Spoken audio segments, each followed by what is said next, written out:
Writers have more stories to tell than those that are written on a page. Join me as I talk about my life, loves, and inspiration behind my work so far, and maybe even a sneak peek into stories yet to come. Hi, I'm Chris Blay, and this is Dead Men Talk.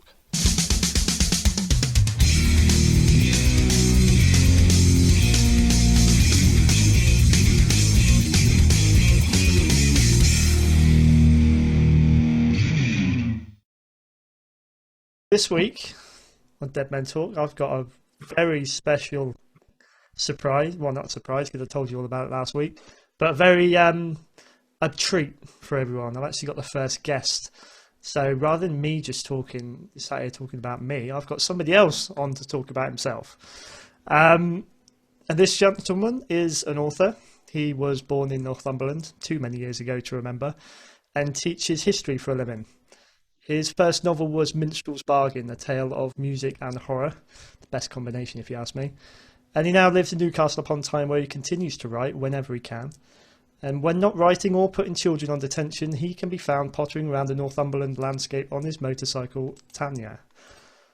Welcome, Richard Ayre. Finally. Hello. Thank you. Thanks for having me, Chris. That's okay. No. It's. I think we were just chatting. We've figured out it's been about 5 years, and this is the first time we've actually properly spoken voice to voice. So it's a pleasure to have you here. I think the first question, probably the burning question after me reading that everyone's going to be asking themselves is, why Tanya? Why the name Tanya on the motorcycle? I name all my motorcycles, and Tanya just sounds like it's a bit of a daring name, isn't it? And it's a triumph, so it rhymes. Tanya the Triumph. Fair enough. I know nothing about bikes, but I'm sure I've seen the pictures actually.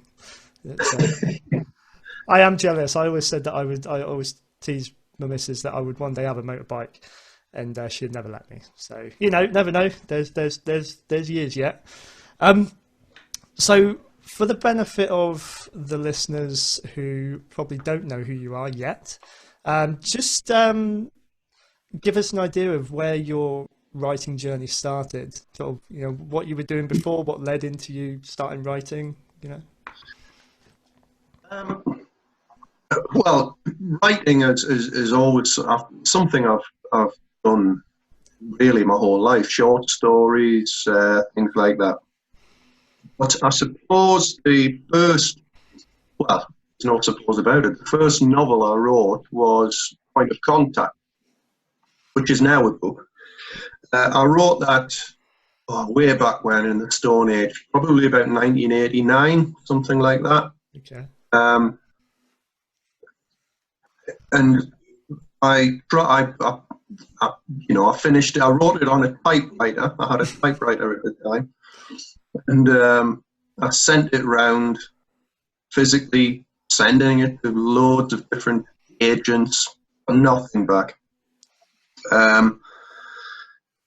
So I gave up on that, and then I started writing another story, and I wanted to write a horror story. I'm a huge James Herbert fan, and I wanted to write something that was a bit more closer to my heart. So it was a combination of rock music, heavy metal music, new age. I'm of a certain age, that new wave heavy metal in the sort of late 70s and early 80s. I was just at the right age. I was just a young teenager, and it really grabbed me, and it still does. All these years later, I still love it. And so I decided to write a book about music, about heavy metal music, and I wanted horror. I wanted to be a horror story, and so Minstrel's Bargain was born. God knows where I came up with that title. I still don't know. I've been thinking about this recently, and I don't know why I call the demon who has become such a big part of my life Minstrel. But there we are. And so the band was Minstrel's Bargain. The book was called Minstrel's Bargain. And again, I tried to get it. And once again, I actually wrote that one by hand. The original script. Well, no, the original script was something like 116,000 words. The original book was massive. Wow. Full of extraneous nonsense that didn't need to be in it. Again, I tried to get it published. No, this was about 90, well, it was 93, 92, 93. Got nothing back again. And rightly so. I mean, it was full of, on a typewriter, you can't really easily write mistakes like you've made spelling mistakes or things like that. Got nowhere. By this point, my daughter had been born. My eldest daughter had been born, and as you know, you had two at the same time. God, I mean, I only had one, but that was enough. And they drove me to writing. So, and so, I can imagine that. But anyway, that was it. I just sort of gave up on it. It wasn't getting anywhere. Point of contact hadn't got anywhere. And so these two manuscripts just went and sat up in the loft, and I really forgot about them while I got on with life. Both my daughters were born, and then later on in my life, I was working in a certain car factory in the northeast of England, which you may have heard of. I wanted to get out of that job because it was god awful. Yeah. And I decided that I would do a degree course with the Open University. And so I spent the next 4 years doing that until I got my degree. And then, to cut a long story short, it wasn't until 2014 that I dug out these manuscripts again. And that was really where I met you. For the benefit of the listeners, me and Richard started off with the same publisher, and Bloodhound Books, and we met through there, and we've been friends ever since. So what, after all those years, what made you think about picking the manuscript up again and continuing and trying to get it published? Well, the truth is that my father died, and he was a man who wrote lots of.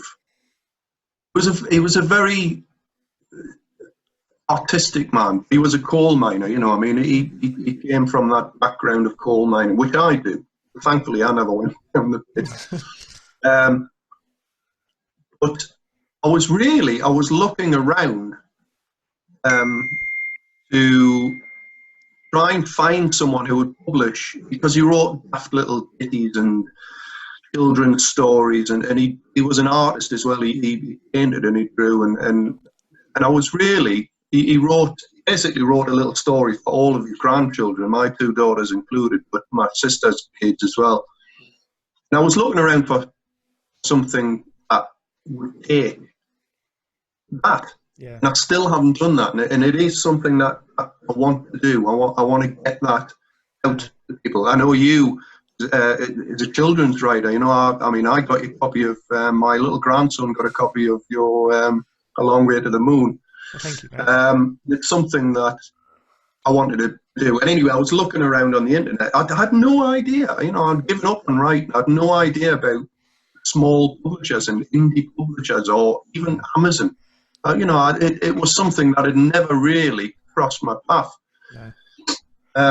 But then I came across Bloodhound Books, and they were looking for. It was strange because they were looking for the first 3 chapters or the first 5 chapters, and they were willing to take anything. Was it the first 3 or 5? I think it was 3. Yeah, from what I remember. Yeah. I'd recently just transferred those 3 chapters of Minstrel's Bargain onto the computer.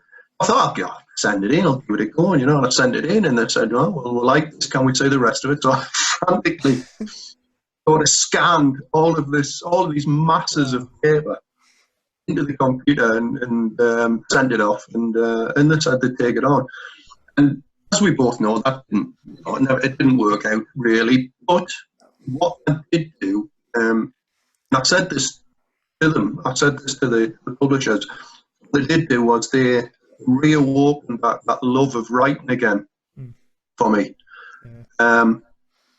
So that was it. And once Minstrel's Bargain was published, I started started looking at Point of Contact again, and it was awful. It was awful.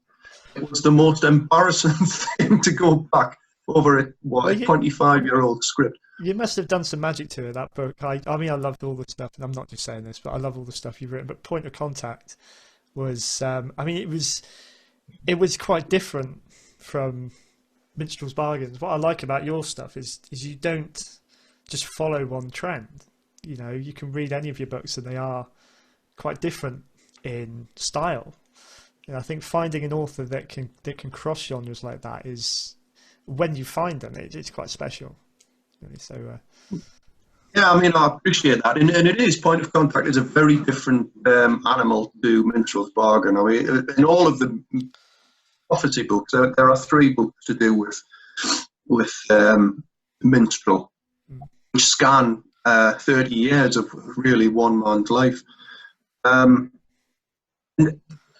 Yet some prophecy books, as they're called, the prophecy trilogy, they are sort of based on early James Herbert, the Rats, the Fog, the Dark, that sort of genre. And so it has to be sort of in your face, and it very much is in your face, and it's very gory, and they all have their place. All the things you put into those Minstrel's Bargain books, I feel have their, a little bit like I try to do with the Wildermore books, I suppose. Yeah. When gore is there, it's there for a reason. You don't dwell on it. You don't drag it out. It's there. And that's what I used to love about James Herbert's books, same as you, is he had this style of, there was no frills. You know, I read some Stephen King, and I think sometimes he sort of dances around the point for about 10 pages, and I sort of lose interest. But James Herbert, it's like you don't see something coming, it happens, and then you're left kind of wondering, whoa, actually, he breezed past that as if it's nothing. And yeah, I would testify your books are very similar to that. And yeah, it's what drew me to them the first time I read Minstrel's Bargain, I think, because it was a style that I was interested in very much at the time, and I was hoping to achieve with my own ones. So are there any other influences, sort of writer-wise, with you apart from James Herbert? Yeah, you wouldn't think so, but I mean, I don't actually read a lot of horror. I mean, I read all of Herbert's books, and for me, he's above Stephen King and everything like that. There's a Britishness about James Herbert, there's a grittiness that appeals to me. But I read a lot of Stephen King as well, and I know what you mean. By rights, King shouldn't be the bestseller he is, because every time you talk to any editors, they're saying you need to get rid of this, get rid of this. It's not needed, and yet he gets away with it. And he's a fabulous writer. I mean, there's some of his books I actually prefer King's books, which aren't horror. The Green Mile, things like that, which are just they are wonderful reads, and they're so engrossing. Yeah. But I think even I read it back when it came out. I don't know when that was, 85, something like that. And he can drag you into a book, and it was almost as if I was sort of living alongside the characters in the book. I felt part of it. Yeah. And that is a skill. You wouldn't want that. It's an amazing skill to have, and that's why he is the phenomenon that he is. I think the problem with being a writer like that is eyes are always on the next one. There's a lot of pressure to follow up when you've got a bestseller like that. Maybe I'm just trying to justify the fact that I'm far from being a bestseller and trying to make it sound like that's where I prefer to be. Well, I think you've with your move quickly onto your, or we'll keep going back and forth, but your new release. So by the time this goes out, this podcast will actually be about a week after A Life Between is released. So so again, congratulations on the release date, which would have been by then. Again, A Life Eternal is a step away from the horror that I first knew you for, and I've had the privilege of reading A Life Eternal, and I was blown away. Again, it's not very often that I get so into a book that it only takes me a few days to get through, you know, amongst everything else that I'm having to do, you know, sitting down and reading. So it takes something special for me to want to go back and read it whenever I can through the day. Tell us a little bit about the story, what the readers can expect, and what the main inspiration behind Life Eternal was. Well, Life Eternal is a story. It's a story about a man who becomes immortal. I mean, in you know, the basic form, that's what it's about. But I had this idea for a story, just to sort of say, with point of contact, what I loved about Herbert, some of James Herbert's books, such as Jonah, I like the idea of sort of thinking, well, what genre is this? It's not horror. On one level, it is horror. On another level, it's science fiction. And I like that idea, and I think that's why Point of Contact, which I heavily revised before it was published, it remains one of my favourite stories as well. I like that idea of something that you can't really pin down straight away. Yeah. Anyway, getting back to A Life Eternal, obviously I'm a history teacher, that's what I do now. Yeah. I've got a great love of history, and 20th century history especially, I think. And so I had this idea of a man who would become immortal for some strange reason. Before that, actually, I had the idea of a man who wasn't immortal as such, but he aged very, very slowly. So maybe like 1 year for every 10, something like that. So he lived for centuries and was getting older, but you know, obviously not like everyone around him. And I wanted to explore what that would be like. What would that mean to his humanity? How when you know everything around you is going to change, everyone around you is going to die, and you're going to be facing the same. Anyway, that was the idea I had. Then I told my wife about it. I said, I've got this great idea for this new book. And I told her, and then she went, She went to the bookcase and pulled this book down by an author called Matt Haig, How to Stop Time. She said, I'm sorry, it's already, well, she's not from, it's from your neck of the woods, actually, not mine. Okay. Yeah, well, she's from sort of, she was brought up in Plymouth. Oh, okay. Yeah. Cool. And so I thought, oh, he's nicked my story. That guy has nicked my story and already done it, you know. And so I thought, oh, well, that idea is out the window. It wouldn't leave me alone. And over a few weeks, just mulling it over, started to think, well, why can't I condense it instead of having it for 300, 400, 500 years? Because I think that would drive you insane. I think if that was the reality of your life, you would become a monster. Because nothing would make any difference to you. And that's the whole point of A Life Eternal. So I condensed it down, and I thought I would have it in the 20th century, and I thought I would have this, what is it, essentially an innocent young man at the beginning of the book who has been thrown into World War I, this awful, awful war.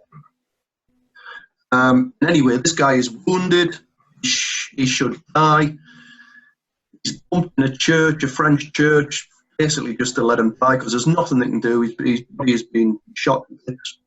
And this mysterious stranger comes in and basically touches him on the chest, and the next day he's recovered and the wounds have healed. And as the book progresses, it goes through the 20th century and it just follows this guy's life. It's basically it's the story of an ordinary man who leads an extraordinary life, and it goes all the way through the 20th century and looks at some of the main changes and how they affect the protagonist, who's called Rob, how he begins to change, he begins to hate the ordinary humans around him, and really it's because he and never be like them. And that was what the story was about. So it's gone away from the horror to a more speculative fantasy, if you like, fiction. Yeah. But with a bit of history in there as well, which I love. Obviously, yeah. Yeah, obviously.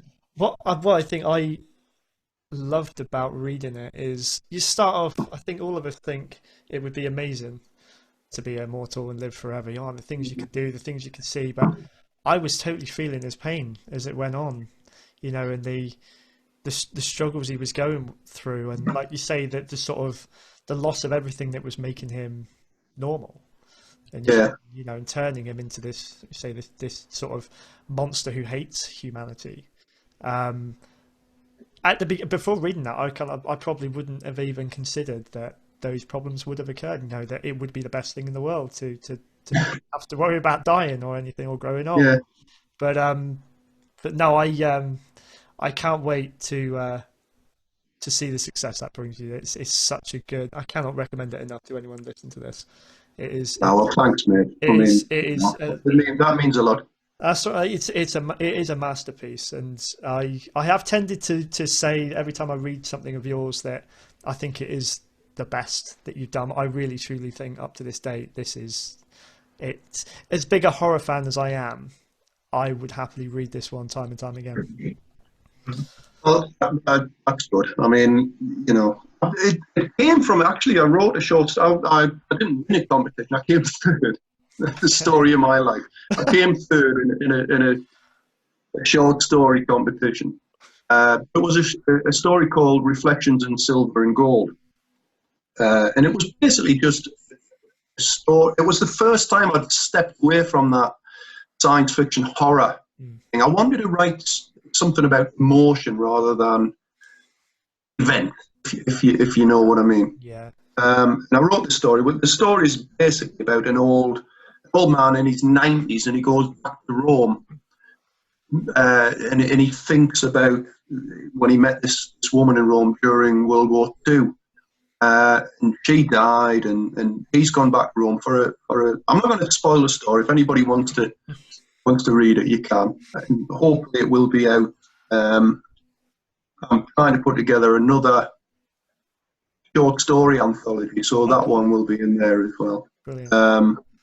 The idea was about this guy's inner torment and his life that he'd lived and he felt had wasted because he'd lost the love of his life, you know. And I think that's where Rob Deacon came from. I think basically Rob Deacon is that old guy eternally trapped in a young man's body, you know. Yeah. And that was what it was about. Cool. Yeah, can't wait. I remember is it Hatful of Shadows, your last collection of so you do make me very envious, because you do seem to be able to firstly do short stories. I know I've told you before about my struggle of trying to do short stories, and they end up about sort of 12,000 words long, and they end up being a book. I would love to be able to be concise enough to do short stories, and I think starting with Hatful of Shadows, and if you are going to bring out another one, I mean, yeah, I can't wait for that. That'd be brilliant. Yeah, it'll be. I'm going to, imaginatively entitle it Hatful of Shadows 2. Okay. It's made up of short stories that have been in different anthologies or that I've written for competitions and not got anywhere, or they have got somewhere. So it's a bit different, this one, as there are stories like Reflections in Silver and Gold, as well as horror stories, or science fiction stories. It's all about being jealous, poison in the well. Brilliant. Thank you. Absolutely brilliant. I absolutely loved it. I thought that's some of your best writing that I've read. Thank you very much. Honestly. That was I'm finding my main struggle is trying to write the next one, because I kind of didn't even think about people reading Poison in the Well and then wanting the next stage. So, but no, that will drive me on. It's I wrote that last year. I had the vision of it being a full novel, and then I got really annoyed with myself that I couldn't find the time and the inspiration to carry it on. So thank you. That will spur me on to the next. No, you definitely need to. I want to know what's going to happen with Palamon Zero. I'll get on with it.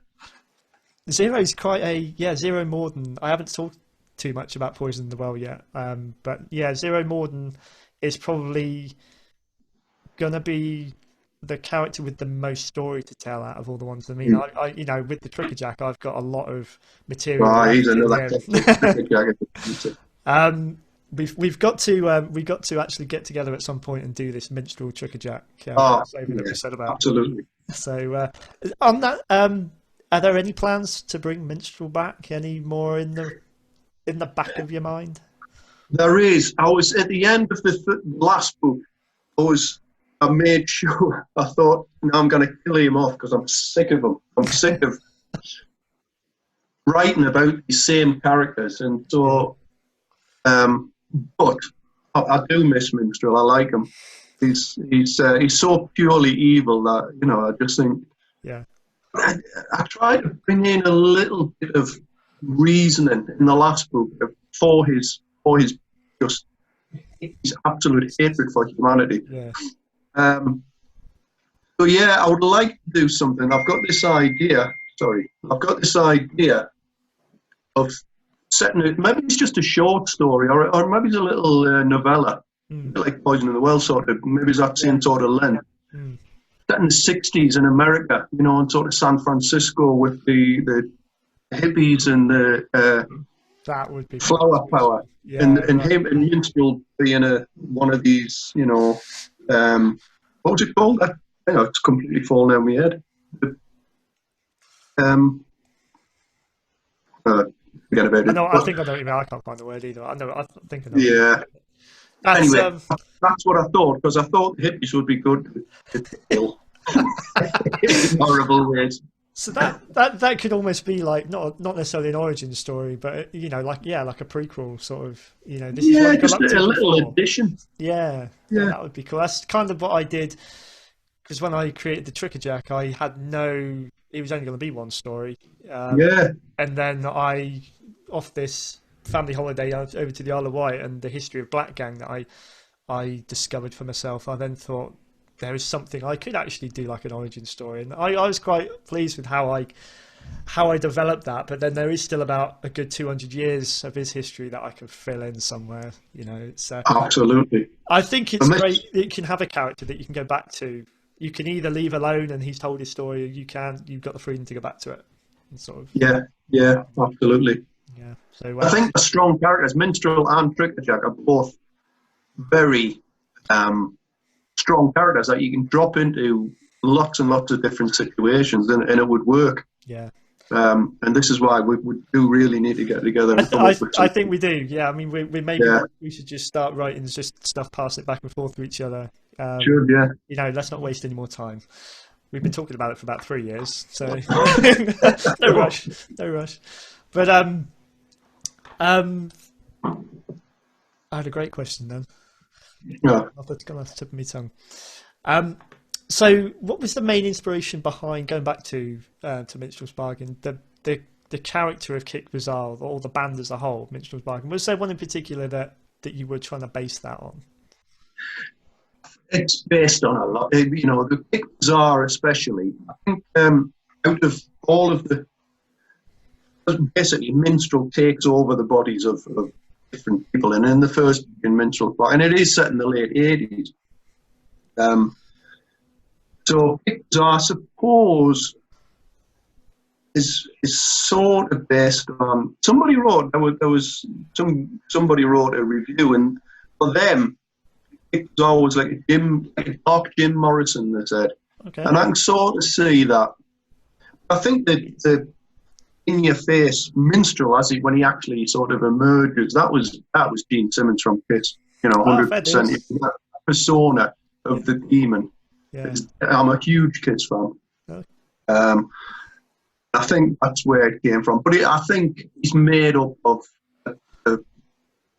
what's the word? Not a conglomerate. Mixing together of lots of different Aussies in there, obviously. Just all these different sort of personalities that were big in the '80s. If you like. It's a great time to base it on. You know, Yeah. I didn't. I mean, I'm an '80s child, but I wasn't into that music at the time. But you can't beat that era. You know, Uh, any kind of let you, metal fan. let you know a secret. The only reason the first book is based in 1988 is because I wrote it in 1990 and I couldn't be bothered to sort of bring it up to date. And I thought, hang on, well, why don't I set it in the late 80s? Because everything that I'd written was sort of at the time, you know. Yeah, yeah. So there we go. I was thinking actually. I think the inspiration, sort of, they talk about the inspiration behind your character. The Trickerjack one has come to the fore again with me the last couple of days because I realised where the main inspiration probably came from that character was how I envisioned the Trickerjack was through Gene Wilder's Willy Wonka. Yeah. There's It's funny because that's how I think of them. Is it? Oh, there we go. Job It's done. honestly, that's how I think of them. Job done. So It's an evil Gene Wilder. yeah, and it's just it's the facial expressions like in that film. Yeah. It's just the absence of anything in the eyes and the fact that he's saying these things and it's not affected him whatsoever. He's just so placid with it. And we've just finished, or we're going to be finishing the last bit tonight, reading Charlie and Chocolate Factory to the kids at bedtime. Right. So I've been kind of going through some of the lines there, and I was like, yeah, that must be where it is. You know, I've been trying to piece together where that character came from. So yeah, that's just reminded me. No, I can absolutely see that. Yeah. So stepping away from writing just for a second. So you're a history teacher. Yeah. I must admit, I loved history when I was a kid. It was the only subject I really got my teeth into, and it's one of the only things that I really do keep up with. Oddly, keeping up with history these days. Well, it changes at all. It changes does always. Yeah, every day's history. It's changing now with with the statues of the slave traders into the in Bristol in the news. Yes. You know that's history changing. Plus, I mean, we've been saying it as well that one day, you know, kids, you know, grandkids, whatever, will be probably learning about what's going on at the minute. This history. Oh, absolutely. Yeah, absolutely. So this is kind of like a conceptual question, really. If somebody came to you who knew nothing of the history of the human race and said to you, teach me something that you feel is the most important event or time in man's history, what period would you go for? What would you really think symbolises, you know, what's important in our history? Oh, blame hell, Chris. I would have to have a proper think about that. I could give some glib answer, but I would immediately regret it. Because what I've said, history does change. You know, I mean, you had the Roman period where you had amazing technology. Well, the Greeks as well, the ancient Greeks, you know, and the Egyptians before them, and it goes back and back and back. You had periods of amazing technological advances and medical advances. Then you've also got periods after the Roman period. You had in Britain, you've got the Dark Ages, you know, and where things tended to go backwards a bit. And I don't know. History it seems to be almost like a spiral. You know, there are ups and there's downs, and we continue and go through, and the idea is that hopefully that you learn from your past, but I don't think that always works out. Unfortunately, people leading the way for the rest of us don't learn from historical mistakes either. Yeah. Sometimes they do, and sometimes they don't. I think people are important. You know, individuals are important. So having people who facilitate change for good. You know, if you could quantify it down to that, is the important thing. Yeah. But I don't know. I just wanted to put you on the spot really and throw you a bit of a Yeah, you curveball. really have. Yeah. I haven't really got an answer for that one, I'm That's all right. afraid. Is there a particular sort of period of time that you specialise in when you're teaching, or one that you enjoy more than others? It changes. It actually changes. Sometimes I teach because the history syllabus now is quite vast. It covers medieval through right the way to the 20th century, end of the 20th century. With my first job, I did lots and lots of 20th century history. Yeah. The one thing I did when I was doing my degree, I did a bit of Russian history insofar as the Russian Revolution, so late 19th century, early 20th century. Yeah. And I always said to myself, God, I hope I never have to teach this. And I honestly spent the first 10 years of my teaching at A level, Russian. And I grew to love it. I grew to be really interested in it. Then, it just depends. Again, I was thrust into this job. I had to teach a guy. Have you heard of this man, Francis the First? I may have done. I wouldn't know what his significance is though. Yeah, exactly. King of France. He's a sort of contemporary of Henry VIII. Okay. He was the King of France then. I didn't know anything. I've never heard of this guy. And so I spent 6 weeks holiday after I got my first job, researching him and basically his history all he ever did was just get walloped in wars by Spain, and that was it, And then I had to go and teach this A-level group who, out of that class of about 12, I think about 9 of them ended up either at Oxford or Cambridge, and I'm supposed to be coming from this village in the northeast of England, and I'm trying to teach these kids about Francis the First, Oh, there you go. So yeah, there are parts that I love, and there's parts that I hate. Yeah. I like the concept of studying history. That's what the real action is. There must be something about Geordie history teachers. Actually, I just realised, because the reason why I loved history in school was the teacher that I had. He was young. He was inspiring with it. He got you excited about it. And I'm still friends with him, actually. So if you are listening to this, Neil Bates, you're one of the inspirations really that's kept me interested in history even now. So must be something in the water up there. I don't know. So. See you, Geordie. Yeah. Is he a girl? Yeah. Yeah, all right, cool. The best sort. The best sort. Yeah. It's funny actually. Out of all the authors that I sort of befriended right at the beginning, there were 3 main ones, and you were all from up there. So part of the country that I really must pay a visit to when all of this is over. Oh, you've got to. You're more than welcome at mine to stay as well. Thank you, mate. Base yourself there. Absolutely. I'll take you up on that. I will. Yeah. It's because my publisher for the World of War Apocalypse, David McCaffrey at Britain's Next Bestsellers up there as well. So I'll have to do a writing tour or something to sort of pop up. Absolutely. So we briefly touched on it. I'll wind you down with a couple sort of final questions back to the writing. So we've touched on sort of some ideas that you've got. Is there anything else sort of concrete in the pipeline following Life Eternal that you're working on?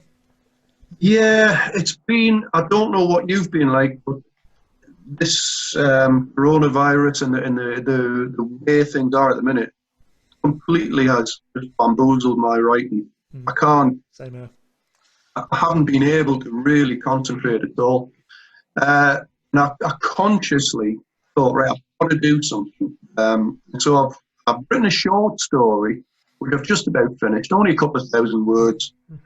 It's actually based on an experience I had when I was a kid in my hometown in Northumberland back in 1978, something like that.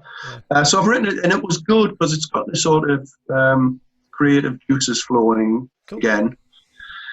Before that, and I want to go back to it now, I've written about 11,000 words of hopefully a new story. Provisionally entitled, I've called it godlike, but I think it'll probably change. And again, it's a bit of a change from, it's not horror, more sort of speculative, basically about two strangers, two men who find themselves connected after a car crash. I don't know if you remember, I wrote the opening chapter more than a year ago, and put it on Facebook. You know, it was just something I was working on then, and I've dug into it every now and again. Okay. So yeah, that's what I'm working on, and it's something. It's basically about what is good and what is bad. Can you defend a good outcome by a bad action? Okay. And that's what it's deep. That's the brand where I'm, what it's tackling. But I've written about 11,000 words, and it's a bit of a mystery, bit of speculative, like I said. And so hopefully it'll come with something. Look forward to that. I'm working on now. Brilliant. Is that going to be a full novel, do you think, or a novella? Or yeah, that's the full novel I'm working on. Like I say, I often find that short stories help. When I was writing the second prophecy book, Minstrel's Renaissance, I went through a period of real writer's block. I couldn't think how to move the story on, and so I gave up on it, and I ended up writing most of the stories for A Hatful of Shadows, and that got me back into the book again. Yeah. I think, in my opinion, Renaissance is the best of the three. It's my favourite of the three, I think. I think writing those short stories helped me get back into the saddle, if you like, of writing. That's brilliant. I've just recently recorded, which will be next week's show, talking about Of Gods and Insects, and it occurred to me only when I was sat talking about it how disconnected I was from that book. It's the last one, it should have been the most important one and the most memorable, but I don't have an affinity with it, mainly because I think it went through so many changes. I started it off and I didn't realise where I wanted to end the series. I thought there was a lot of pressure on that. Maybe it was I didn't write the ending that I think I should have done, or the fact that I've published it and they've never gone back to it. So it's definitely it's good to have your favourites of what you've written, I think, and for the reasons why they're most important. Yeah. But whether I've missed a trick with that one. No, I don't think so. Like I say, I mean, the last prophecy book for me, it wraps everything up, and that's fine. Yeah. But for me, the writing in the second one is the best out of all of them, in my opinion. And I like the cadence of the whole story. It seems to rattle through. Yeah. I like Point of Contact. I like the way that works as a slow. Starts off as a mystery, but I think about the last third of the book is pretty much action packed, which is, and it's fast paced, and I quite like that.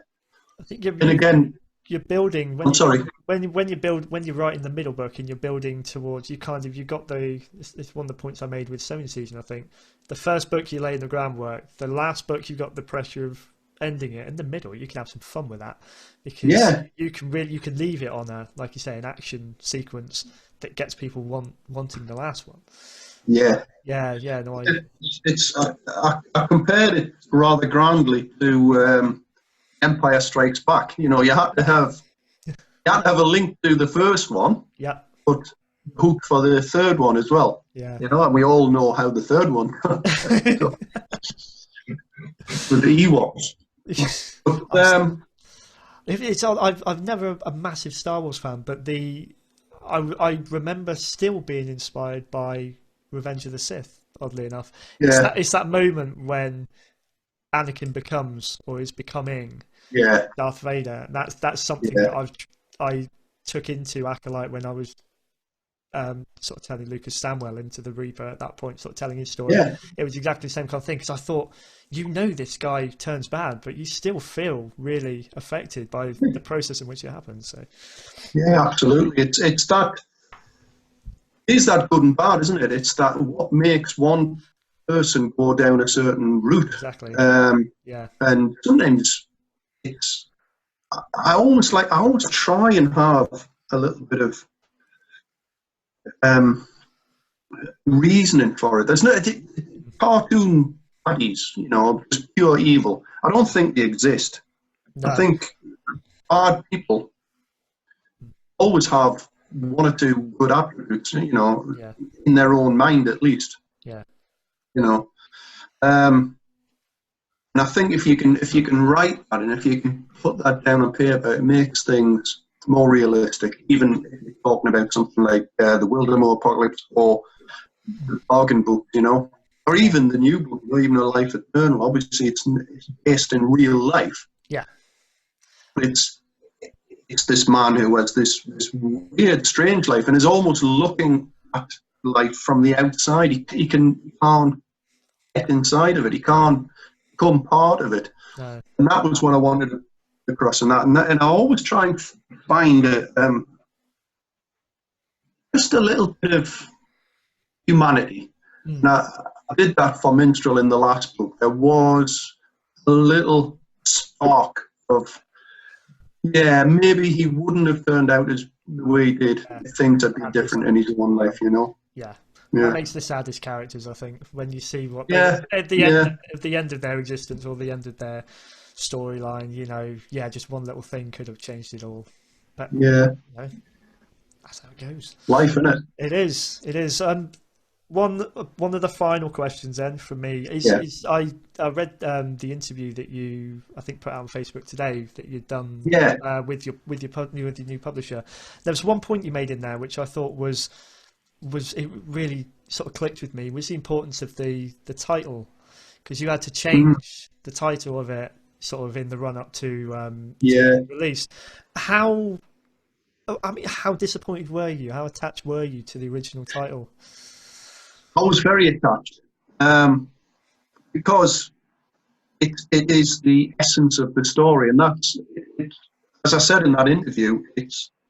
I always come up with the title first. I came up with Minstrel's Bargain. I came up with the title, Point of Contact. And they all, obviously they're integral to the story. Point of Contact is about the point of contact, Yeah.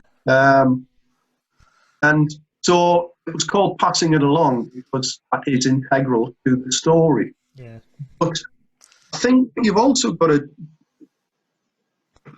hats off to Burning Chair, who have been absolutely brilliant. I've had loads of contact with them. I've spoken to them, they email virtually every day, keeping me in the loop.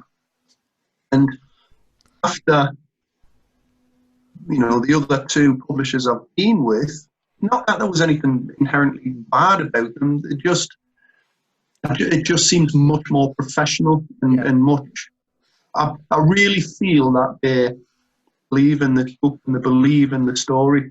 You can tell that from even from sort of a reader point of view. So when I've seen come through, I mean, they're really behind. There is a launch. You get a sense of occasion with this book coming. Absolutely, yeah, and they put their heart and soul into it, and they're fairly new.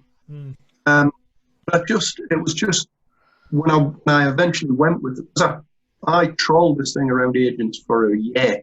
Yeah. And I got nowhere, emailing various different people. I really wanted to go with a publisher with this one. I didn't want to self-publish it.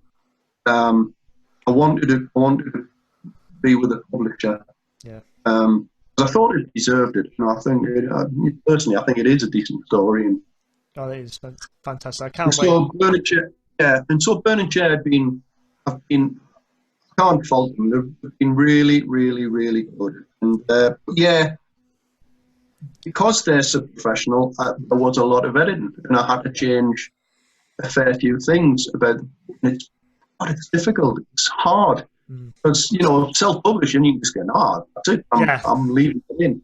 Yeah. But when somebody gives you a reason, which they did, which Simon and Peter did do at Burning Chair. Now, the reason why it's changed is I don't think this bit works. Yeah. This bit's brilliant. This bit doesn't work. I think you've got to be big enough to just think, right, well, I'm going to go with what they're saying, You got to put trust in it's worked, and it has worked. The book is better. The finished product is better because of it. Yeah. Changing the title. But I got around that by actually getting the new title in, and on a new piece of writing that I sort of filled in there. So I still got the title in. Yeah, that's all right. I still did it. I'm sat sort of. I'm coming up with odd titles for the remainder, because the Wildemore Resurrection, as I envisage it, will still be kind of a trilogy, but in 6 parts. So I'll be releasing sort of each part in 2. All right. And I've already got titles in my head for the other 2. And it's just interesting to me, because I think I would, because I've got nobody else telling me any different, because I'm sort of doing it myself, I'd probably stick with those. But then that's kind of made me think, actually, would I see something different in the finished product which makes me make that change? Do I need somebody else to tell me to make that change? It's possibly, but I think sometimes you have a godlike, this story that and it's never going to be called godlike, because it's actually changed from what I first envisaged. Yeah, it was going to be about. So it's probably not going to be called godlike. And if Burning Chair do take it on, I can guarantee they'll say, well, you're not calling it that, we're going to call it something else. But it's just a little thing in me. I don't know what it is. I like having the title of my books somewhere in the book. I'm very much like, I'd like to have something that links back to it. Otherwise, because I've read books before. I'm reading one. I read one by Dean Koontz recently, and all the book through, I was kind of thinking, where does this title fit? And I always like just even in one sentence, just having something. Yeah, just in a sentence. Yeah. As long as it's in there, I'm happy. That's what it's about. Cool. So this has been an absolute blast talking to you finally. Thank you so much again for coming on. And just in closing, I have entrusted my weekly This Day in History to you as our special guest today. So, especially being a history teacher, so I'm expecting good things. So what have you got for us, Richard? Right, well, on this day in the year 930, the world's oldest parliament opened, which was the Althing in Iceland. The Althing or the Althing, I'm not sure how you pronounce it. Sure. It's the world's oldest parliament. Wow. So them Vikings knew a thing or two. Absolutely. Probably more than ours do, but that's a separate matter. One thick one. And a good one for writers such as me and yourself. In 1868, Christopher Latham Scholes patented the first commercial typewriter. Oh, okay. Which I think is what I use to write Minstrel Organ. I was going to say, I'm quite jealous of that. And when you think of the classic image of the writer, it's on a typewriter. So you got to do that. That's brilliant. Like Murder, She Wrote. Yeah, that's it. And in 1979, Supertramp became the biggest #1 album in America.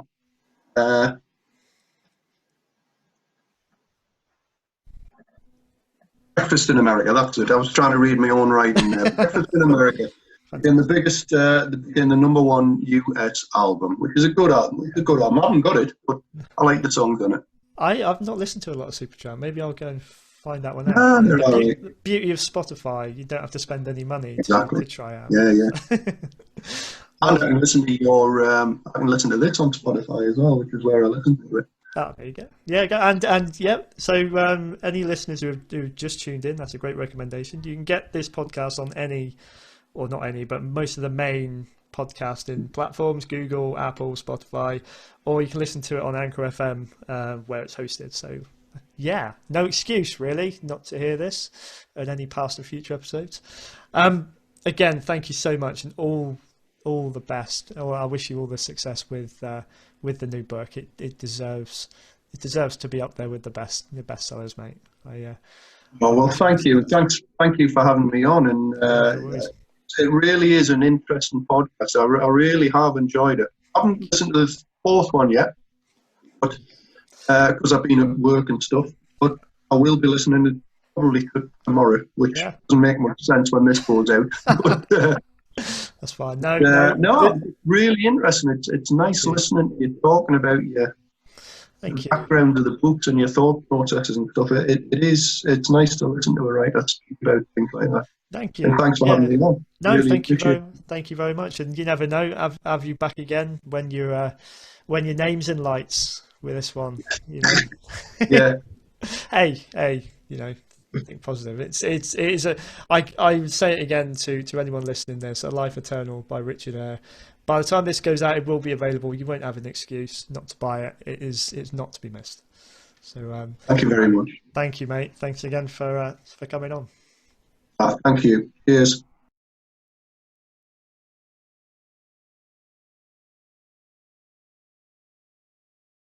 If you enjoyed this episode, please take a moment to like, share, and hit the subscribe button. Also follow us on Facebook and Instagram at ChrisTB Author to keep updated about all future shows.